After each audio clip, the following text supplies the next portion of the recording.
আল্লাহ তাআলা সর্বপ্রথম আমার নূরকে সৃষ্টি করেছেন। বক্তব্যটি কি? ক. কোরআনের বাণী, খ. হাদিসের বাণী, গ. প্রবাদ বাক্য, খ.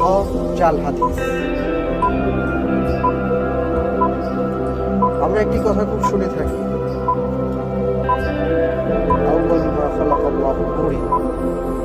আল্লাহ তাআলা সর্বপ্রথম আমার নূরকে সৃষ্টি করেছেন।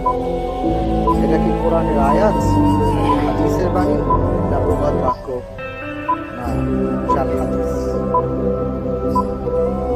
যদি এ কথাটি বেশ প্রচলিত আমাদের সমাজে এবং খুবই শোনা যায়, কিন্তু এটা আসলে জাল হাদিস।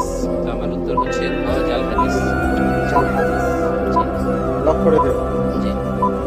লক করে দেওয়া হোক জাল হাদিস। আপনার উত্তরটি সঠিক হয়েছে।